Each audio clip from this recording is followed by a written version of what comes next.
சென்னையின் number 1 mutton biryani ருசிக்க பாண்டி பஜார் பசும்பொன் ரெஸ்டாரண்ட்டுக்கு வாங்க. இனி பாண்டி பஜாரோட புதிய அடையாளம் பசும்பொன் தான். மதுரை உணவை சென்னையிலேயே ரசிக்கலாம். Hola! Your dream vacation to Hong Kong starts from rupees 74,999 only with GT Holidays, South India's #1 travel brand. இந்தியாவுக்கும் சீனாவுக்குமான அந்த போர் இது வந்து 25லேருந்து 30க்குள் நடக்கும் அப்படின்னு சொல்லியிருக்காங்க இல்லையா? இதை எதை பேஸ் பண்ணி சொல்லியிருக்காங்க? இதுக்கும் ஈஸ்டர்ன் லடாக்குமான தொடர்பு என்ன? கடந்த ஒரு 5 வருடங்களில் நீங்கள் பார்த்தீங்கன்னா பிஓகே மீட் எடுக்கணும்னு நம்மளோட அசர்ட்டிவ்னஸ் வந்து ரொம்ப அதிகமாக இருக்குது பிஓகே மேலே. அவங்க என்ன பயப்படுறாங்கன்னா பிஓகே மீட் எடுத்துட்டாங்கன்னா இந்த இடத்த அவங்க பிடிச்சிடுவாங்க. ஈஸ்டர்ன் லடாக் நம்ம கண்ட்ரோல் இருக்கணும். கிழக்கு லடாக் பகுதிகள் நம்ம கண்ட்ரோல் இருந்தால்தான் அந்த ஒரு மிலிட்ரி பிளானிங் நீங்கள் பண்ணுறீங்க, நாளைக்கு இதை போய் தாக்கணும்னு இந்தியா முடிவு பண்ணுச்சு அப்படின்னா இந்த 2 ஆக்சஸுமே நமக்கு வேணும். பொலிட்டிக்கலாகவும் சரி இல்லை எக்கனாமியாகவும் சரி. நம்மளோட வெளியுறவு கொள்கை எந்த நாடு நம்ம சப்போர்ட் வரும், அமெரிக்கா நாளைக்கு என்ன மாதிரியான உதவிகள் பண்ணணும், இந்த மாதிரியான கேள்விகள் எல்லாமே இருக்குது. ஸோ இந்த போருக்கு உண்டான போரை நாமளாக போய் பண்ணுறது வேற, நம்ம மேலே வரக்கூடியது யுத்தத்தை நம்ம வந்து இல்லை நம்ம அப்புறமா சண்டை போட்டுக்கிறோம் அப்படின்னு சொல்ல முடியாது. ஸோ அந்த பகுதிகளில் கிழக்கு லடாக் பகுதிகளில் டிஃபெண்ட் பண்ணக்கூடிய அளவுக்கு நிச்சயமாக நமக்கு இராணுவ வலிமை இருக்குது. இப்போ இந்த சைனா இந்த மூவா பண்ணுறாங்க அப்படிங்கிற போது இதுக்கு பாகிஸ்தான் வந்து எந்த மாதிரியான ரோலை ப்ளே பண்ணுவோம், எப்படி அவங்க வந்து துணையாக இருப்பாங்க? பாகிஸ்தானுடைய ரோல் எந்த அளவுக்கு இருக்கும் அப்படின்னு பார்த்தீங்கன்னா பிஓகே இருக்கக்கூடிய பகுதிகளில் மற்றும் பஞ்சாப் பகுதிகளில் சைனா இந்தியாவுக்கு எதிராக வரும்போது இந்தியாவுக்கு சப்போர்ட் பண்ணலாமா வேணாமான்ற ஆப்ஷன் அமெரிக்காட்ட கிடையாது. உலகத்தோட மிகப்பெரிய ஜனநாயக நாடு இந்தியா, அதிகமான மக்கள் தொகைக்கு நாடு கொண்டு இந்தியா, அமெரிக்காவுக்கு நூற்றுக்கணக்கான இன்வெஸ்ட்மெண்ட்ஸ் இருக்கக்கூடிய நாடு இந்தியா. இந்தியாவை எப்படி அவங்க வந்து கொலாப்ஸ் ஆக விடுவாங்க? பண்ணி ஆகணும். அமெரிக்கா ஒரு ஜப்பான்லாம் பார்த்தீங்கன்னா ரஷ்யாவுக்கு எதிராக அப்படின்னு உள்ள கொண்டு வருவாங்க. இந்தியா ரஷ்யா வெளியே தள்ளிக்கிட்டே இருக்கும். இல்லை இது ஃபோக்கஸ் வந்து சைனா மட்டும்தான். எங்கேயாவது ஒரு குவாட் கூட்டறிக்கையில் ரஷ்யாவுக்கு எதிராக ஒரு வார்த்தை வந்துருச்சுன்னா அப்புறம் வந்து குவாட் ரஷ்யாவுக்கு எதிராக அப்படின்ற ரஷ்யா நமக்கு எதிராக ஒரு கூட்டணி அமைச்சு அதில் ஒரு கூட்டணியில் போய்ட்டு அங்கே இருக்கணும்னு பார்ப்பாங்க. ரொம்ப டெலிகேட்டான கேமில் தான் இப்போ வந்து ஜியோ பாலிட்டிக்ஸை போயிட்டுருக்கு. ஆக்சுவலாக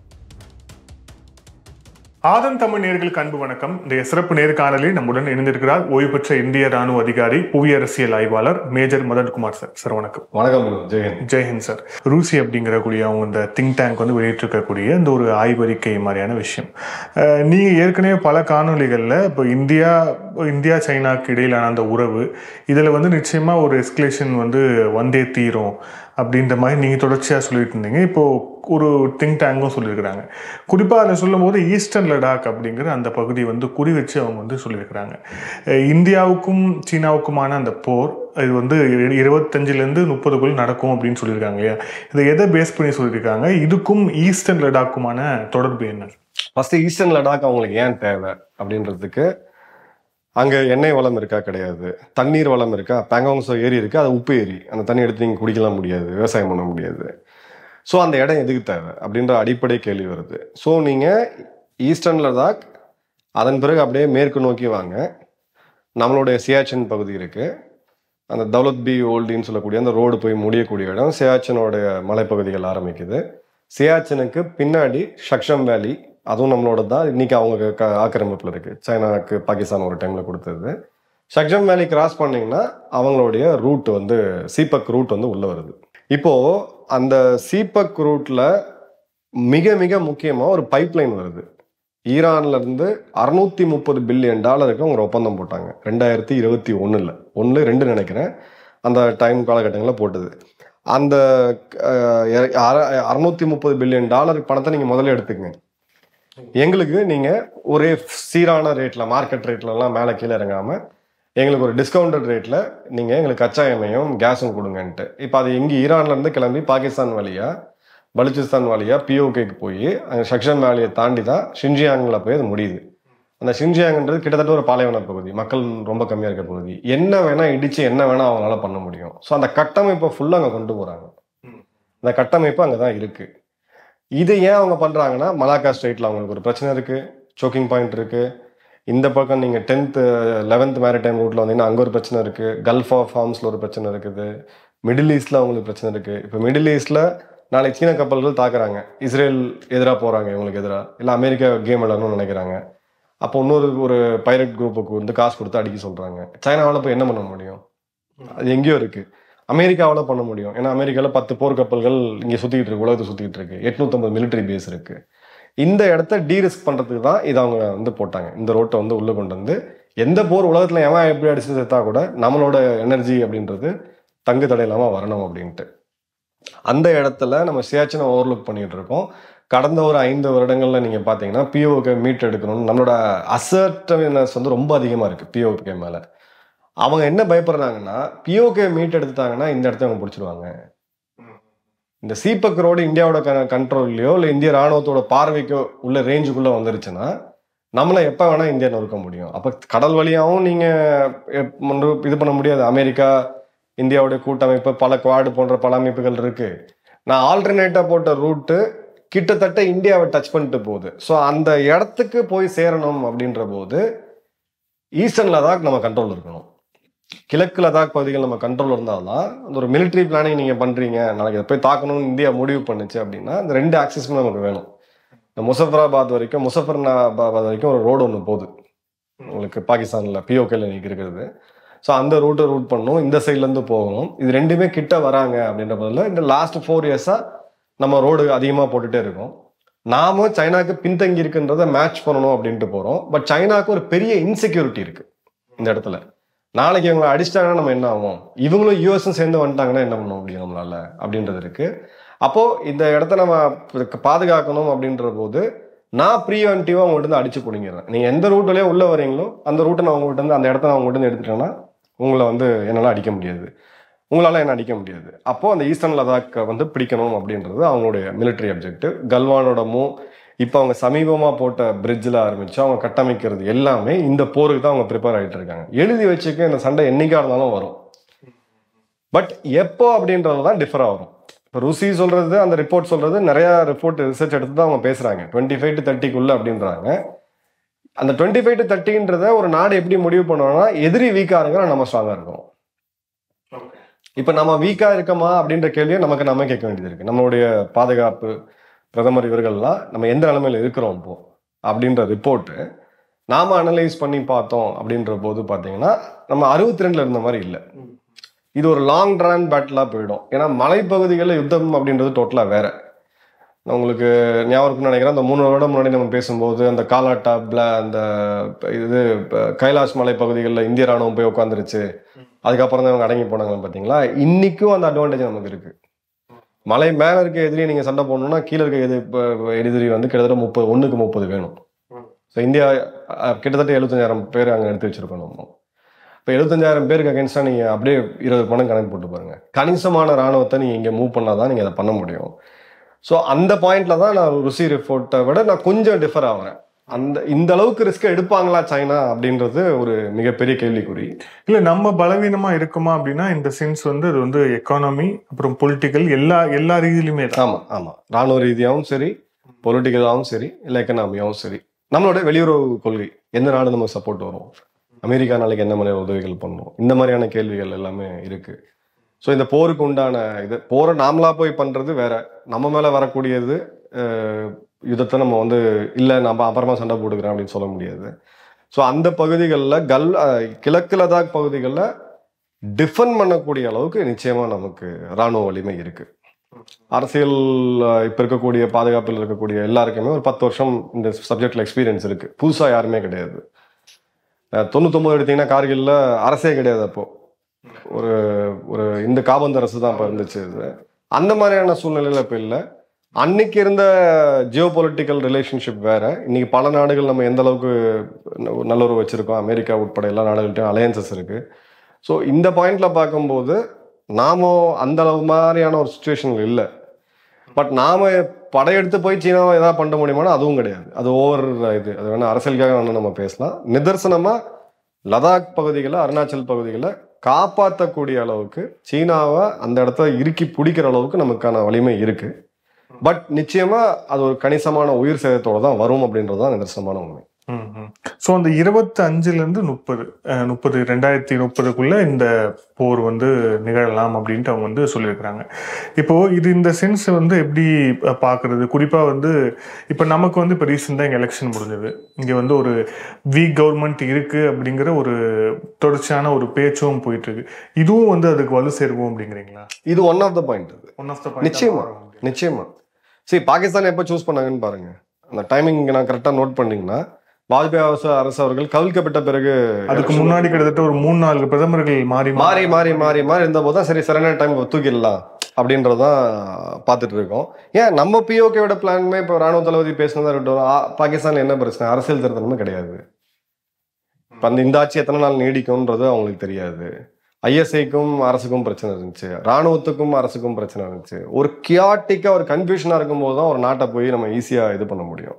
ஸோ அந்த பார்வையிலையுமே இது ஒரு இதுவாக தான் இருக்கும். இன்கேஸ் இந்த டைம்ல யாருக்குமே வராம ஒரு 20-30 கட்சி சேர்ந்து ஒரு ஆட்சி அமைச்சிருந்தாங்கன்னா நிச்சயமா அவங்க வந்து ஈஸ்டர்ன் லடாக் பகுதிகளோ இல்லை அருணாச்சலையோ, குறிப்பா ஈஸ்டர்ன் லடாக் கிழக்கு லடாக் பகுதிகளில் ஏதாவது ஒரு மிலிட்டரி அட்வென்ச்சரை சைனா கண்டிப்பா பண்ணியிருப்பாங்க.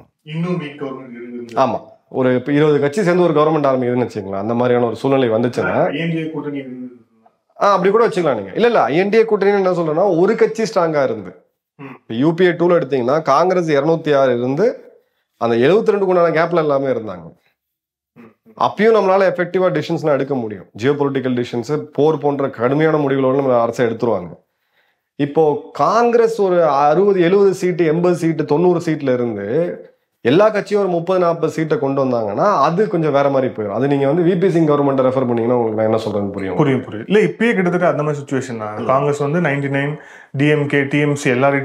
இப்ப நீங்க காங்கிரஸோ இல்ல பிஜேபியோ ஒரு ஜஸ்ட் ஷார்ட் ஆஃப் மெஜாரிட்டியில இருக்காங்க. ஆனா தேசிய கட்சி ஒரு பவர்ஃபுல்லா இருக்கிறாங்க. 200+ன்றதை நான் வந்து ஒரு அனுமானத்துக்காக சொல்றேன். அந்த இதுல இருக்கும்போது உங்களுக்கு ஆப்ஷன்ஸ் நிறைய இருக்கு. இப்போ நியூக்ளியர் ட்ரீட்டில சைன் பண்ண போகும்போது கம்யூனிஸ்ட் ஆதரவு வாபஸ் வாங்கணுவாங்க. கம்யூனிஸ்ட் தூக்கி வெளில போட்டு மம்தா பானர்ஜி உள்ள வந்துட்டாங்க. அந்த ஆட்சிக்கு எந்த பாதிப்புமே வரல. நாட்டுக்கு நலன் ரீதியா அன்னைக்கு மன்மோகன் சிங் அவர்கள் எடுத்த அந்த போல்டான டிசிஷனுக்கு ஒரு அரசியல் தோய்வு இல்லாம, அரசாங்கம் விழுந்துருன்ற பயம் இல்லாம அந்த ஆட்சி கண்டினியூ ஆச்சு. இப்ப இதே ஒரு 100 சீட்டு கீழே இவங்க இருக்கிறாங்கன்னா இங்க அந்த பவர் ஈக்குவேஷன் வந்து டோட்டலா வேற மாதிரி மாறிடும். அப்போ ஜியோ பொலிட்டிக்கலா அவங்கள வெளியில இருந்து உங்களை பார்க்கும்போது சரி இந்த இடத்துல நம்ம இது பண்ணலாம் அப்படின்ற மாதிரியான ஒரு இது வரும். ஸோ அந்த அளவுக்கு போகல. இன்னைக்கும் சைனா ஒரு இதை தான் பாக்குறாங்க.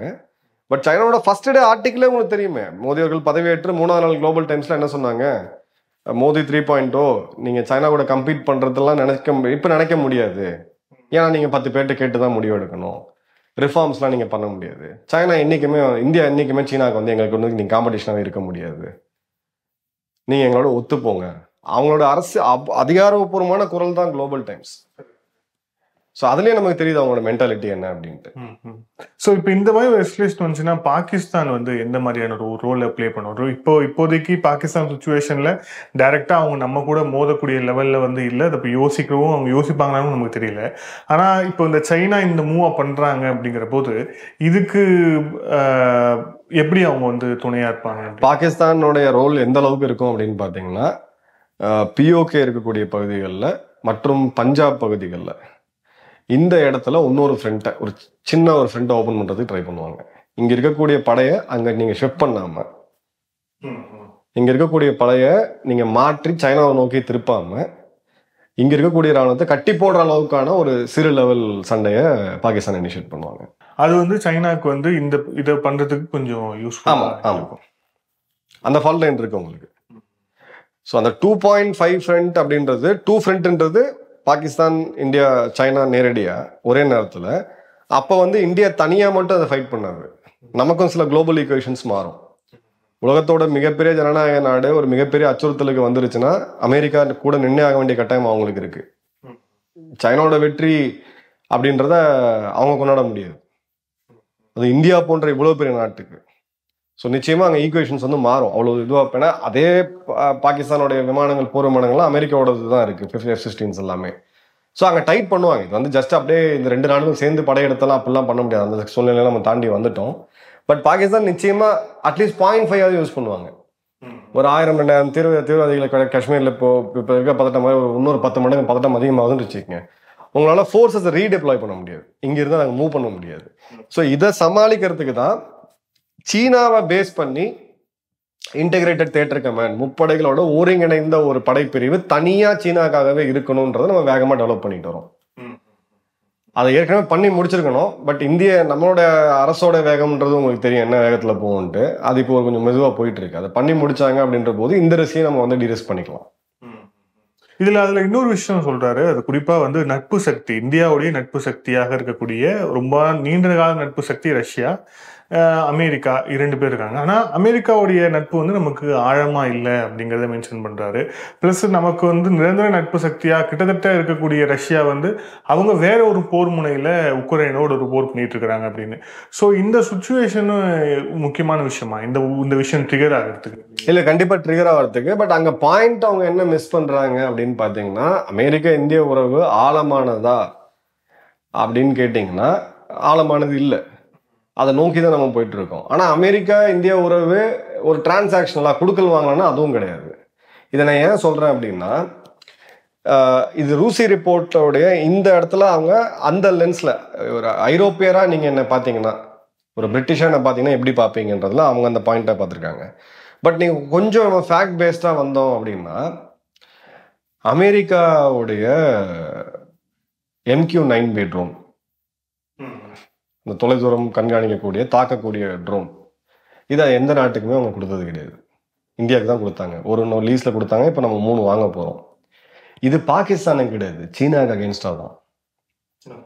கல்வான் பிரச்சனை நடக்கும்போது இந்திய கடற்படை தான் லீஸில் வச்சுருந்தாங்க. அது நம்ம இங்கே பக்கத்தில் தான் பறந்துட்டு இருந்துச்சு. உடனடியாக அதை ரீடிப்ளாய் பண்ணி கொண்டு போய் கல்வானில் வச்சு தான் நம்மளுடைய சைனா என்ன பண்ணிட்டு இருக்காங்கன்ற அந்த இன்டெலிஜென்ஸ் தான் நம்ம எடுத்தோம். இப்போ இந்த இடத்த யார் இதை அப்ரூவ் பண்ணுறது? அமெரிக்கா. இது வந்து ஒரு மிலிட்ரி பார்ட்னர்ஷிப் கிடையாது. அமெரிக்க வீரர்கள் நாளைக்கு நம்ம நேட்டோ மெம்பர் கிடையாது, நமக்காக மொத்தம் 30 நாடுகள் வந்து சண்டை போடுவாங்கன்னு கேட்டு. பட் இது எதுக்கு அவங்க பண்றாங்க? சீனாவுக்கு எதிராக வேணும்னு பண்றாங்க. இப்போ சமீபமாக நடந்த பேச்சில் B-51 பாம்பர் இந்தியா கொடுக்குறோன்னு சொன்னாங்க. அது எதுக்கு? அணு ஆயுதங்களை பல இடங்கள்ல ஒரே நேரத்தில் பல அணு ஆயுதங்களை போடக்கூடியது. யாருக்கு அகெயின்ஸ்டா? பாகிஸ்தானுக்கு அகெயின்ஸ்டா கிடையாது. சீனாவுடைய 5,000 கிலோமீட்டர் எல்லையை வந்து கவர் பண்ணக்கூடிய ஒரு இது இருக்குது. அந்த டெக்னாலஜியை வந்து அவங்க நமக்கு இது பண்ணுறேன் அப்படின்றாங்க. 3வது, அவங்களுடைய இப்போ இன்டெலிஜென்ஸ் ரிப்போர்ட், அதாவது யாங்சேன்ற இடத்துல அருணாச்சல் பிரதேசில் சீன ராணுவம் உள்ளே வரும்போது அந்த ஏர்லி வார்னிங் இமேஜை கொடுத்தது அமெரிக்காவுடைய உளவுத்துறை. அவங்களோட டிஃபென்ஸ் டிபார்ட்மெண்ட் தான் சேட்டலைட் இமேஜை கொடுத்து இது சான்சஸ் இருக்குது அப்படின்னு சொல்லி அந்த இமேஜை காமிக்கிறாங்க. அந்த இமேஜை நம்ம இராணுவத்தினர் வந்து அரசாங்கம் எடுத்து அதை அனலைஸ் பண்ணி நாம் ரெடியாக இருக்கிறோம். சைனா இந்தியாவுக்கு எதிராக வரும்போது இந்தியாவுக்கு சப்போர்ட் பண்ணலாமா வேணாமான்ற ஆப்ஷன் அமெரிக்காட்ட கிடையாது. பண்ணி ஆகணும். ஒரு சின்ன ஜனநாயகத்தோடைய காப்பாளன் நம்ம பைடன் வரும்போதே நான் உங்கள்கிட்ட சொல்லியிருந்தேன், ஜனநாயக காப்பாளனாக தான். அதுதான் இப்போ 4 வருஷமா நம்ம பார்த்தோம். இப்போ உக்ரைனில் என்ன ஜனநாயக நாடு, ஒரு சர்வாதிகார நாடு வந்து இது பண்ணிடுச்சு, நாங்கள் கூட நிற்போம்.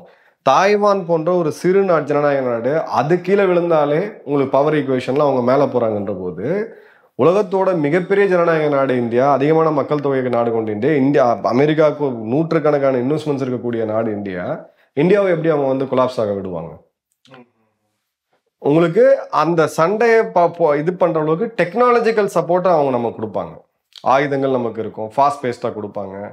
சில இடங்கள்ல வந்து அமெரிக்காவுக்கு 100 வகை இருக்கு. இல்ல, ரொம்ப முக்கியமா இப்ப இந்த மாதிரி ஒரு எஸ்கலேஷன் வந்த போது தென்சீன கடல் பகுதியில அவங்க வந்து டைட் பண்ணுவாங்களா? கண்டிப்பா. குவாடோட அமைப்பே தானே, குவாடோட அப்ஜெக்டிவே இதுதான்.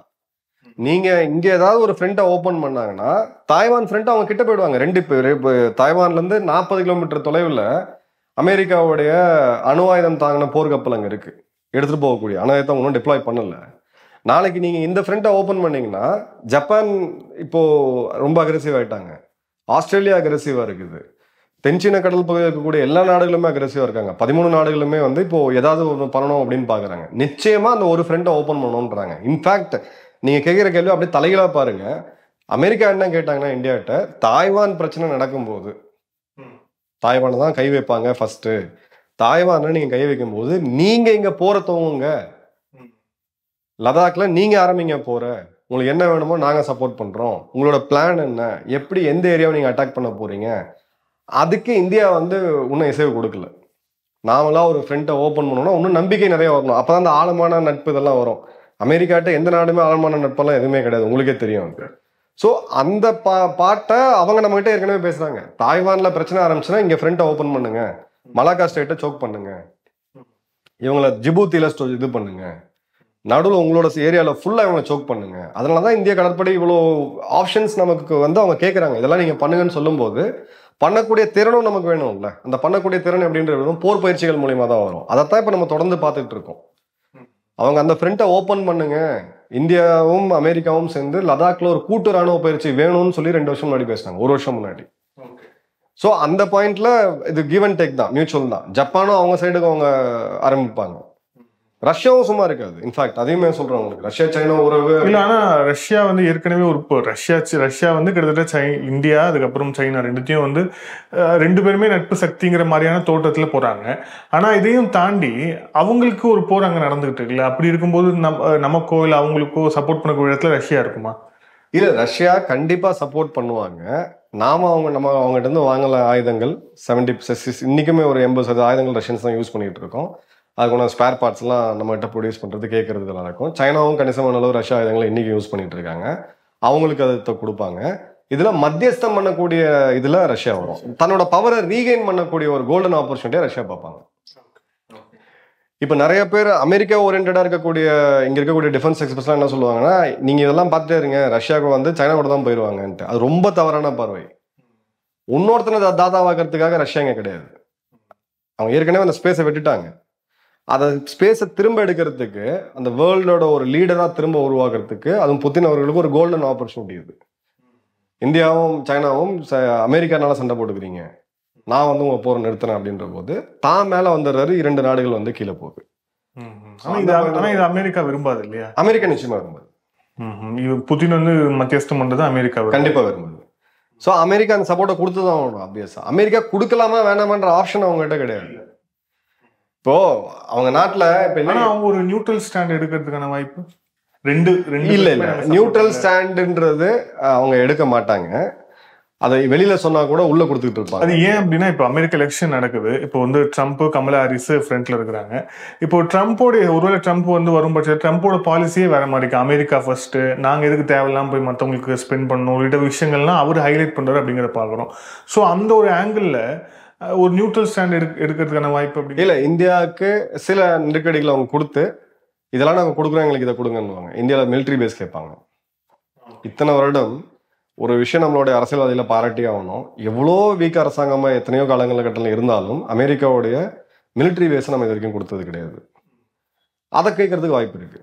எங்களுக்கு மிலிட்ரி பேஸ் கொடுங்க, எங்களுக்கு கொச்சின்ல கொடுங்க, சென்னையில கொடுங்க, அந்தமான்ல கொடுங்க. ரொம்ப நாளாக கேட்டுட்டு இருக்காங்க. அந்தமான்ல கொடுங்கன்னு கேட்டுட்டு இருக்காங்க. மணிப்பூர் அவங்க கண்ணை உறுத்திக்கிட்டு இருக்கு. ஸோ இந்த மாதிரியான நகர்வுகளை அவங்க பண்ணுவாங்க. அகைன் நான் சொல்றேன், அந்த ஒரு ஜனநாயக நாடு கீழே விழுந்துருச்சுனாலே, ஒரு கம்யூனிச நாடு இது வந்து ஒரு ஜனநாயகத்தோடைய காப்பாளன், ஒரு நாடு கீழே விழுந்துச்சுன்னா என்ன ஆகும்? உங்களுக்கு பவர் ஈக்குவேஷன் இவங்க மேல போயிடுறாங்க, அவங்க கீழே வந்துடுறாங்க. அது அமெரிக்காவுக்கு ஆப்ஷன் கிடையாது. பொலிட்டிக்கலா அவங்களுக்கு வந்து அமெரிக்க மக்களுக்கே அது எந்த கட்சி ஆட்சியில இருந்து இந்த மாதிரியான ஒரு நிலைமைக்கு விட்டாங்க அப்படின்னா, நாளைக்கு அவங்க பொலிட்டிக்கலா அவங்க ஸ்பேஸ் லூஸ் பண்ணுவாங்க. ஸோ அந்த பாயிண்ட் வரைக்கும் தான் அவங்க ஹெல்ப் பண்ணுவாங்க. அதாவது நாளைக்கு அமெரிக்கா மொத்தத்தையும் தூக்கி நீங்க கொடுத்து நீங்க சைனாவெல்லாம் அடிச்சு காலி பண்ணி நம்மள ஹீரோவாக்க அமெரிக்கா ட்ரை பண்ணாது. நமக்கு எவ்வளவு தேவையோ அதுக்கு கொஞ்சம் கம்மியா ஓரளவுக்கு கொடுத்து நீங்க மேனேஜ் பண்ணுங்க அப்படின்வாங்க. பிரான்ஸ் நம்ம உறவு அதிகமா இருக்கு, நல்லா இருக்கு. பல நாடுகளுக்கு இதுல காமன் காசு இருக்கு. ஸோ இது வந்து ஒரு அன்ஸ்போக்கனான ஒரு விஷயம். அதாவது ஹென்ரி கிசிங்கர் ஒரு இதுல எழுதியிருப்பாரு, 4 நாடுகள் சேர்ந்து ஒரு கூட்டமைப்பை அமைச்சு 5வது நாட்டுக்கு சொல்லுது, இது நாங்க பேசிக்கிற ஒரு சின்னதுதான், உங்களுக்கு எதிரானது கிடையாதுன்னா அது உனக்கு எதிரானதுதான்ப்பா, சீண்டாத, நாங்க 4 பேர் ஒன்னா சேர்றத உன்னை அடிக்கிறதுக்கு தான் அப்படின்ட்டு. குவாடோட இதுவே அதுதான். இப்ப ஜெய்சங்கர் அவர்கள் குவாட்ல பேசினதை நீங்க பார்த்துருப்பீங்க. அமெரிக்கா லெட்டா தான் அவங்க குவாடோட வாய்ஸ் எப்பயுமே வரும். இந்த டைம் பார்த்தீங்கன்னா இந்தியா லெட்டா வந்துச்சு. இது பேப்பர் போட்டு சைன் போடுறதுக்கான அமைப்பு கிடையாது, சில முக்கியமான முடிவுகளை நம்ம எடுக்கணும், இதை ஆக்ஷனபுல்லா கொண்டு வரணும் குவாடை அப்படின்ட்டு. ஸோ குவாடு இன்னும் அந்த ஸ்ட்ரக்சருக்கு வராம, குவாடுக்கு இம்மிடியட்டா சைனா ரெஸ்பாண்ட் பண்ணாங்க, இது எங்களுக்கு எதிராக நீங்க பண்றீங்க. அப்போ இந்தியாவை கூட சொல்ல, அமெரிக்கா தான் வந்து இங்க தாய்லாந்து இந்த வேலைலாம் பண்ணிட்டு இருக்கு, நீங்கள் வந்து எங்களை இது பண்ணுறீங்க அப்படின்ட்டு. குவாடோட அடிப்படை அது என்ன, நீங்கள் பேர் வேணால் கொடுத்துக்குங்க, அதுக்கு வந்து பொருளாதாரம், இயற்கை, புவியியல் மாற்றம், இது அதுன்னு சொல்லிட்டு அடிப்படையாக இது சைனாக்கு எதிரான ஒரு இது. ஆமாம். அதில் அமெரிக்கா, ஒரு ஜப்பான்லாம் பார்த்தீங்கன்னா ரஷ்யாவுக்கு எதிராக அப்படின்னு உள்ளே கொண்டு வருவாங்க. இந்தியா ரஷ்யா வெளியே தள்ளிக்கிட்டே இருக்கும்.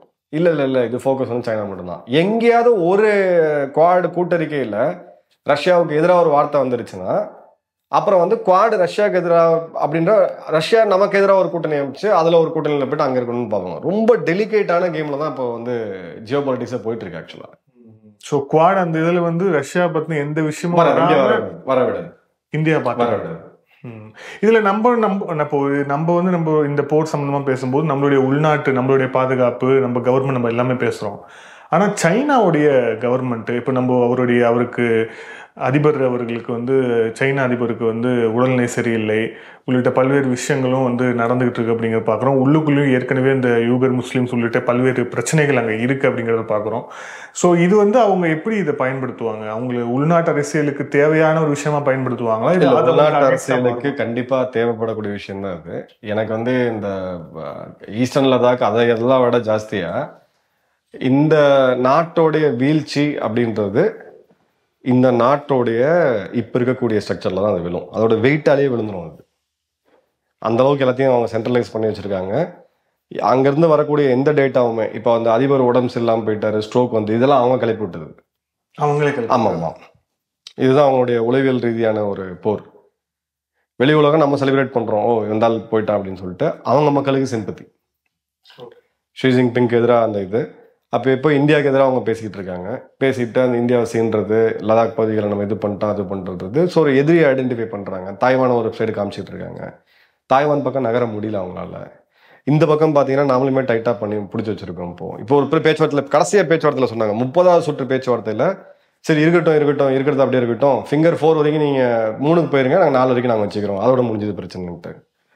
இது கல்வான் இதுல இருந்து நடந்து. ஆமா, அதுல என்ன சொல்றாங்கன்னா, நீங்க பின்னாடி போனதா இருக்கட்டும், நாங்க எங்க வரைக்கும் வந்தோமோ நாங்க அங்க இருந்துக்கிறோம், பிரச்சனையை முடிச்சிடலான்னு சொல்லி ஒரு காமெடியான ஒரு நெகோசியேஷனா இருக்கும். அந்த ஹேண்ட் ஷேக் பாத்தீங்கன்னா கூட தெரியும், ஜெய்சங்கர் திமிரா வாங்கி வந்து அப்படி கையை இங்கே வச்சுட்டு கொடுப்பாப்புல, இவர் வந்து வெறும் விரலை மட்டும் கொடுப்பாரு. ஸோ இந்த ட்ராமாலாம் போயிட்டு இருக்கு, இந்த இதெல்லாம் அவங்க பண்ணிட்டு இருக்காங்க. பட் அல்டிமேட்டா அந்த நாட்டு மக்களுக்கு அடிப்படையா பல தீர்க்கவே முடியாத பிரச்சனைகள் இருக்கு. ஃபர்ஸ்ட் அவங்க பாப்புலேஷன், ரெண்டாவது அவங்க டீஃப்ளேஷன் போயிட்டு இருக்கு, டிமாண்டே இல்லை, சுத்தமா இல்லை, வெளிநாட்டு மார்க்கெட்டை மட்டும்தான் நம்பி அவங்க உட்காந்துட்டு இருக்கிறாங்க, வேலைவாய்ப்பின்மை அப்படின்றது ரொம்ப அதிகமாக போயிட்டு இருக்கு, ரியல் எஸ்டேட் பர்ஸ்ட் ஆயிடுச்சு, மக்களுக்கு அதிகமாக வீடு கட்டி வச்சிருக்கக்கூடிய ஒரே நாடு சைனா அப்படின்ற மாதிரி ஆயிடுச்சு. மக்களை விட வீடு ஜாஸ்தி, குடும்பங்களோட வீடு ஜாஸ்தின்னு வச்சுக்கோங்க. ஒரு குடும்பத்துக்கு ஒரு வீடு நம்ம கணக்கு வச்சோம்னா குடும்பங்களோட வீடு ஜாஸ்தி, 1.5 மடங்கு இருக்காங்க. ஸோ ப்ராப்பர்ட்டி ப்ரைஸ் எல்லாமே விழுந்துட்டு இருக்கு. ஒரு ஆவரேஜ் மிடில் கிளாஸ், இந்தியாவோட மிடில் கிளாஸுக்கும் சீனாவோட மிடில் கிளாஸும் ஒன்று தான், டிட்டோ ஒன்று தான். குடும்ப பிரச்சனைகள், சமூக பிரச்சனைகள் எல்லாமே ஒன்று தான். உங்களோட இன்வெஸ்ட்மெண்ட் எங்கே இருக்கும்? உங்களோட பிஎஃப். இப்போ பிஎஃப் பேங்க் எல்லாம் ஒன்றும் பெரிய கொஸ்டின் மார்க்லாம் அங்கே இருந்துகிட்டு இருக்கு. தனியார் முதலீடுகள், நீங்கள் போய் நிதி நிறுவனங்கள் நிறைய திவாலில் இருக்கு. ரெண்டாவது மிகப்பெரியது ரியல் எஸ்டேட் நம்மவே நிறையா பேசியிருக்கோம், பெரிய கிராஷை வந்து போயிருக்கு. இருக்கக்கூடிய ப்ராப்பர்ட்டி ப்ரைஸும் கம்மியாகிட்டு இருக்கு. 5% கம்மியாக வருதுன்றது சாதாரண விஷயம் கிடையாது. ஸோ இந்த அடிப்படை பிரச்சனைகள் தான் சைனாவோட வீழ்ச்சிக்கு வந்து இதாகும். இதுக்கு இவங்க ஒரு போரை துவக்கினா அந்த வேலை சீக்கிரம். சோவியத் உடைய இது பார்த்தீங்கன்னா ஒரு காலத்தில் எல்லாத்தையுமே சென்ட்ரலைஸ் பண்ணி தான் வச்சுருந்தாங்க, எல்லாமே அரசாங்கம் தான். பட் சைனா அந்த அளவுக்கு இல்லை, மாற்றிக்கிட்டாங்க, நடுவில் ட்ராக்லாம் மாதிரி. இப்போ திரும்பி ஒரு சென்ட்ரலைஸ் பண்ணி வச்சுக்கிட்டு இருக்காரு. சரிங்களா? அப்போது சோவியத்தை நேரடியாக யுத்தம்லாம் செஞ்சு வீழ்த்த முடியாதுன்னு அமெரிக்காவுக்கு நல்லா தெரியும். 2-3 இடத்துல யுத்தத்தில் இறக்கி விட்டாங்க. ஒரே ஒரு நாடு, சின்ன நாடு ஆப்கானிஸ்தான், அந்த போர் அந்த நாட்டே உடச்சிருச்சு. யாருமே இப்போ இந்த காலநிலையை நம்ம 1980கள் நம்ம பேசியிருந்தோம்னா, 90களில் ரஷ்யா சோவியத் வந்து உடஞ்சி துண்டா போயிடும் அப்படின்னு சொன்னால் நம்மளை வந்து பைத்தியக்காரன்னு சொல்லியிருப்பாங்க. அதே தான் இப்போ சீனா கிட்டேயுமே நடந்துகிட்டு இருக்கு. இது இன்னைக்கு பார்க்குறவங்களுக்கு புரியாது, எல்லாம் கரெக்டாக இருக்காங்க, மெட்ரோ ரயில் போகுது, புல்லட் ட்ரெயின் இருக்கு, அதெல்லாம் வேற. டிமாண்ட் இல்லை, உங்களுக்கு விற்பனை இல்லாமல் இன்னைக்கு வர்த்தகம் பண்ணவே முடியாது, வெறும் உற்பத்தி மட்டும் பண்ணிட்டு இருக்க முடியாது. அதில் ஒரு போருக்குள்ளே அவங்க போகிறாங்கன்னா இது வந்து ஒரு பெரிய ஒரு இதுவாக இருக்கும். அதே போரை வச்சு ஒரு நாடு பெருசாக வந்துச்சு, அது சோவியத். இருக்கிற எல்லாரையும் கொண்டு போய் இளைஞர்கள் வேலை செய்யக்கூடிய பருவத்தில் பாதி பேரை கொண்டு போய் ஃபேக்டரியில் போட்டாங்க, நீ ஆயுதம் தயாரின்ட்டு. பாதி பேரை கொண்டு போய் சண்டை போட விட்டாங்க, நீ போய் சண்டை போடு அப்படின்ட்டு. இப்போ சைனா அதையும் பண்ண முடியாது. அவங்களது ஏஜிங் பாப்புலேஷன், ஒரு குழந்தை இப்போ இருக்கிற ராணுவத்துக்கே அவங்க தலையிட்டு தான் இருக்கிறாங்க. ஸோ அந்த பாயிண்ட் ஆஃப் வியூவில் பார்த்தீங்க அப்படின்னா அவங்க வந்து இந்த ஒரு 15 வருடத்துக்குள்ள அவங்க யுத்தம் செய்யாம அன்கன்வென்ஷனலா போய் அவங்க ஜெயிச்சா உண்டு. இல்லை அவங்க யுத்தம்னு எங்கேயா ஒரு இடத்துல வந்துட்டாங்கன்னா அமெரிக்கா, இந்தியா போன்ற எந்த நாடுமே அவங்க சும்மா விடாது. ஒரு 4-5 இடத்துல விட்டுட்டு சைனாவை துண்டு துண்டா உடைக்கிறதுக்கான வேலைகளை அந்த நாடுகள் பார்க்கும். நன்றி சார். பல்வேறு கேள்வி thank you sir. Thank you so much. நன்றி. ஜெயன். ஜெயஹிந்த் சார்.